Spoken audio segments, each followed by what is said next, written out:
Hello नमस्कार सम्पूर्णमा welcome to my new vlog. तपाईँहरू सम्पूर्णलाई मेरो नयाँ भ्लगमा स्वागत छ र आशा छ तपाईँहरूले मेरो भ्लग रुचाइदिनुहुनेछ र हेरिदिनुहुनेछ है त। ल चाहिँ आँपको बोट रहेको छ, तपाईँ देख्न सक्नुहुनेछ। तर आँप चाहिँ जम्मा एउटा मात्रै फलेको छ है, जम्मा एउटा मात्रै फलेको छ आँप।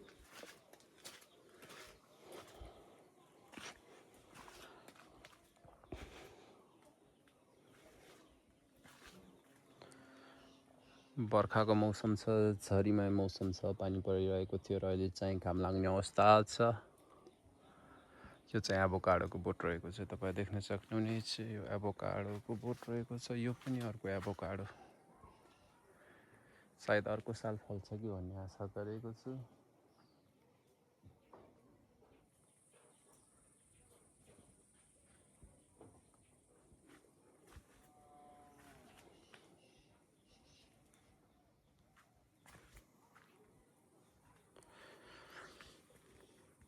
कागतीको बोट चाहिँ अत्यन्तै पुरानो भइसकेको अवस्था छ, तपाईँ देख्न सक्नुहुनेछ। खासै फलेको छैन, अलिअलि फलेको छ।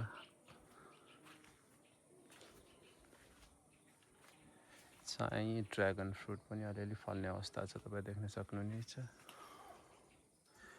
त्यहाँ चाहिँ एउटा फुलेको छ, यो देख्न सक्नुहुनेछ। फुलेको छ, फुल्दैछ, फल्दैछ, देख्न सक्नुहुनेछ। यसरी फलेको छ।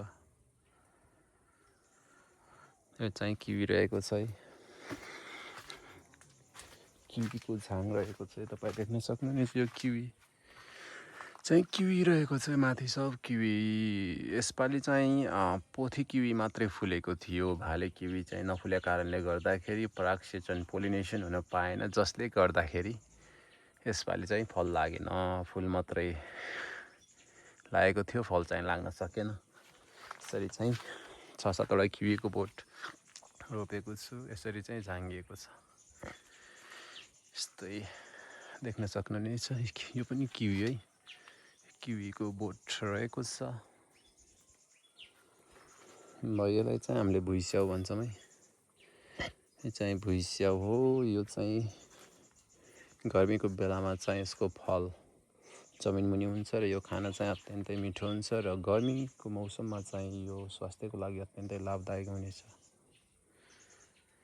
यस्तो रहेको छ। बेलौती, अनि त्यसपछि कागती, त्यसपछि हाम्रो अमिलो जति पनि रहेको छ, देख्न सक्नुहुनेछ।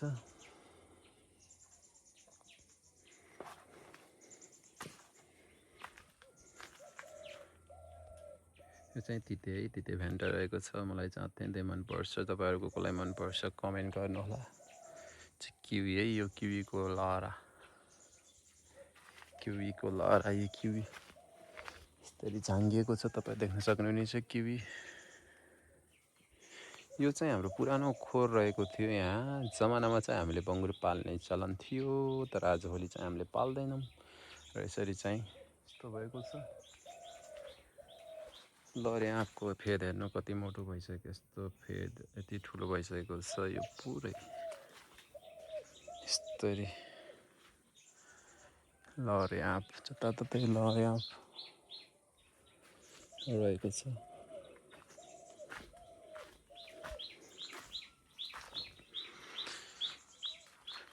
पुरै लहरे लहरा देख्न सक्नुहुनेछ। यो बुट्टा पुरै यो हाम्रो आल्चा, आलु बखडा पनि भन्छौँ, र आल्चाको बोटमा पुरै लहरे आँपले घेरेको छ है। लहरे आँप त्यहाँ पाकेको छ, तपाईँ देख्न सक्नुहुनेछ। यो पाकेको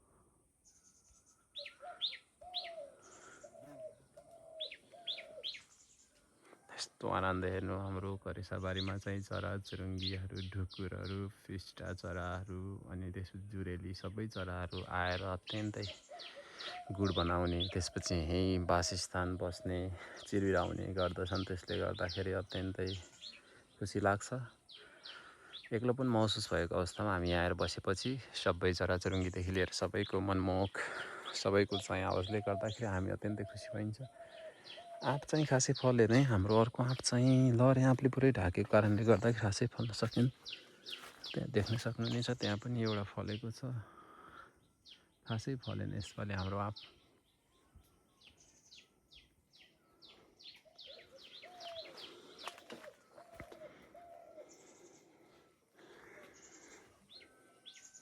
अत्यन्तै मिठो हुन्छ यो लहरे आँप स्वास्थ्यको लागि अत्यन्तै राम्रो एन्टिअक्सिडेन्ट।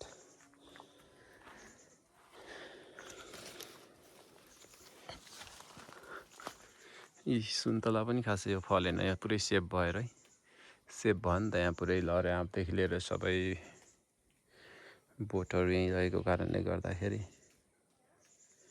मैले चाहिँ उफ्रेर टिप्ने प्रयास गर्छु है, सकिन्छ कि नै। ओहे खस्यो, कहाँ गयो, पाकेको है चाहिँ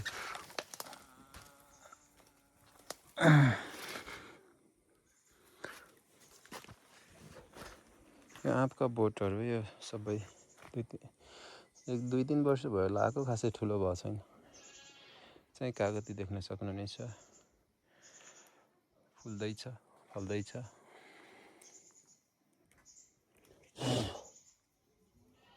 ल खुर्सानी पनि फल्दैछ, यस्तै छ, के गर्न।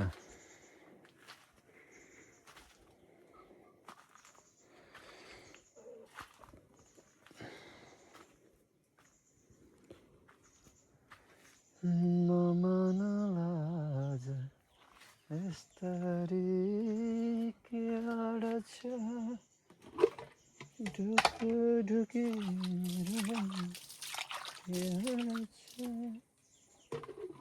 ढुकी ढुकी मेरो यस्तै छ हाम्रो करेसाबारी। जताततै छ ड्रागन फ्रुट, यहाँ पनि देख्न सक्नुहुनेछ, यहाँ पनि जताततै लागेको छु है लहरे आँप।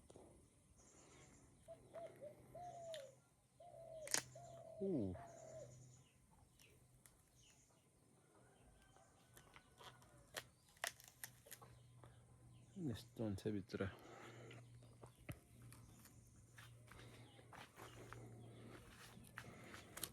यस्तो हुन्छ।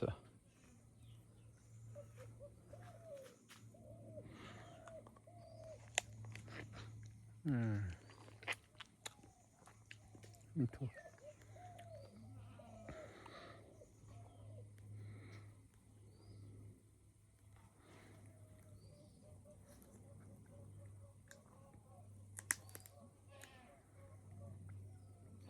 मिठो